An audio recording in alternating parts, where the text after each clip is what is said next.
Welcome to TaleForge, where stories from every corner of the internet are reforged and brought to life. Today's tale comes from Reddit, a place where real people share their most unbelievable, hilarious, and dramatic experiences. Let's dive in. Am I the asshole for refusing to give my sister my Wi-Fi password after she accidentally gave it to her boyfriend? So I, 27-year-old male, live in a small apartment above my parents' garage. My sister, 25-year-old female, still lives at home. We've always been close-ish, but lately she's been bringing her boyfriend over constantly. A few months ago, she asked for my Wi-Fi password because the signal upstairs is better. I gave it to her. A week later, I noticed the internet was sluggish. I checked my router and saw 7 new devices connected. Turns out she gave my password to her boyfriend just for one night. But then he gave it to his friends so they could download something quickly. I confronted her. She laughed it off and said, "It's just Wi-Fi. Don't be so dramatic." I changed the password. She found out, got mad, and told my parents I was being petty. Now they're telling me I should just share, because it's family. I said I'll happily share if she promises not to give it to anyone else. She refused, saying I can't control what people do. So I refused too. Now she's sulking, my parents are annoyed, and I'm getting side-eyed at dinner. Now, let's take a look at the top comments from users who had some creative solutions for this situation. Set up a guest network and name it what your current network is. Change your own network to something like Comcast Guest or whatever so she does not realize it is yours. On the guest network, limit it to like 25% of the total bandwidth using the router's controls. She will see the same name and think she and her freeloaders are on your usual network. But be limited to a fraction of the available bandwidth in whatever speed you allow. Do not be an asshole, be smarter than they are. Another one suggested a different approach. You can also limit the bandwidth of each device on your router without having to create a guest network.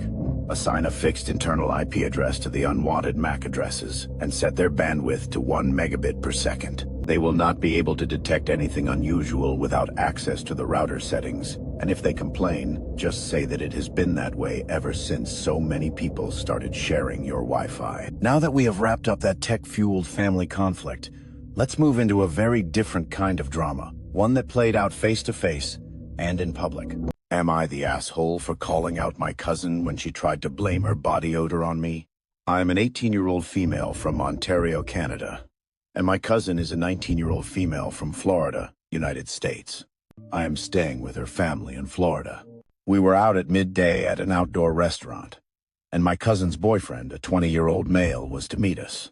My cousin had a sweaty body odor, but she had an active day. The boyfriend kissed my cousin, and she introduced us. At the table, he made a face. When I was looking away, my cousin tried to whisper to her boyfriend, but I heard her say, "The smell is from," and then my name. "Please, do not say anything." I said the smell is not from me. The boyfriend got his nose close to my cousin's upper body and smelled her. He kissed her on top of her head and told her it is humanizing when such a beautiful woman gets smelly. She laughed awkwardly. On the ride back home, she told me that I unnecessarily embarrassed her. She said I broke the girl code. Am I the asshole? Speaking of this story, one person had a pretty interesting take on the situation. Let's hear what they had to say. Not the asshole. She broke the so-called girl code by bringing it up when no one else did, and she made it even worse by pinning it on you. She embarrassed herself. Now that we have settled that awkward family dinner, let's move to another wedding-related dilemma. One where hygiene and bridal expectations collide in the days leading up to the big event. Am I the asshole for telling my sister either she washes her hair before my wedding or she is not going to be a bridesmaid? Poo mode activated.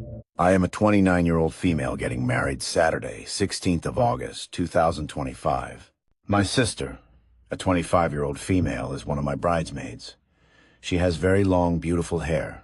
According to my sister, the last time she washed her hair was the 6th of August, and she is not planning on washing it before the 20th. My sister, a 25-year-old female, is one of my bridesmaids. She has very long, beautiful hair. According to my sister, the last time she washed her hair was the 6th of August, and she is not planning on washing it before the 20th. She works at a job which causes her to be sweating all day. Today, her hair already smells and looks greasy. I cannot imagine what it will be like on my wedding day. I gave her the ultimatum and she called me that cliché overused term, a bridezilla. She is still welcome at my wedding either way. Am I a bridezilla? Am I the asshole? This post sparked a lot of questions from readers, and one of the top comments cut right to the heart of the matter. I do not understand why she cannot wash her hair for your wedding. She is planning on washing it 4 days after anyway. Her hair will not fall out from going off her shampoo schedule one time. Is she usually very particular about her hair? Not the asshole. OP speaking. She has been complaining about how oily her skin and hair are. She said she wants to wash less to balance her body, so she will be less oily in the long term. A reader replied, "As a former hairstylist, let your sister know that balancing her body so she is less oily in the future is not a real thing. She is causing damage to her hair follicles and scalp by prolonging washing. If you have an oily scalp, you should be treating the scalp. Only people with extremely dry scalps can get away without washing their hair for a week tops. As an oily girl, I can attest that training your oil glands is not a real thing. Using gentle products that do not strip the oil helps, as does washing every 2 to 3 days for me anyway. Otherwise, I am a greasy mess above the shoulders." From wedding drama to financial family tensions, our next story takes us into a heated debate about money, boundaries, and expectations within the in-law dynamic.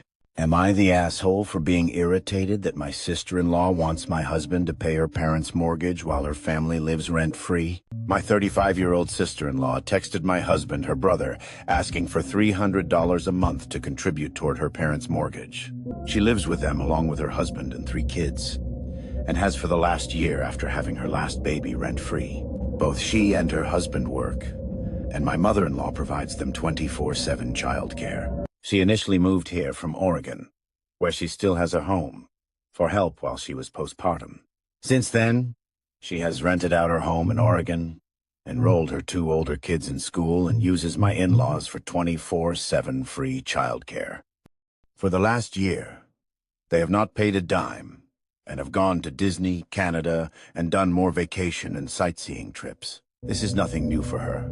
She has lived lavishly for years and goes on international trips yearly. My mother-in-law is not in good health but watches her kids 24/7, and my father-in-law just refuses to work and claims to be retired at 60. They have an additional home in Pakistan that they can sell for $250,000 and retire with, but refuse to. They also frequent casinos on weekends and eat out all the time. My husband and I are 35 years younger, with 3 kids, one of whom is severely autistic and requires constant care for his safety. My other 2 children are toddlers. I thrift items, coupon, have not gone on vacation or to a salon of any kind for 8 years, and save all I can for my children's futures, especially my son, who probably will never be able to live independently. I have never had any of them watch my children ever. My family has never slept in my in-laws' home, and we rarely visit, as their home is not safe for my son. He elopes, meaning he runs away, and they will not even lock the doors and windows. My sister-in-law's things are everywhere, and it is extremely dirty. We try to advocate on behalf of our son, but my in-laws do not care, and when we go, I follow him from room to room for his safety. My sister-in-law says they need us to pay the $300 because the house will be inherited by us as well when their parents one day pass away. There was a time where we were in between homes in 2022 and asked to stay there. They actually said no because she was visiting from Oregon, and we were forced to get a last-minute apartment for a month where we were severely overcharged. In her texts, she called my husband a jealous loser. Am I overreacting by being pissed about this the next day? I stay out of it and just support my husband, but I have been thinking about this all day. There are no hot comments yet on this post, so please share your thoughts. Whose side are you on in this situation? That wraps up today's collection of stories. You can find links to the original posts in the description. If you enjoyed the video, please like, comment, and subscribe. This is a brand new channel, and your support truly makes all the difference.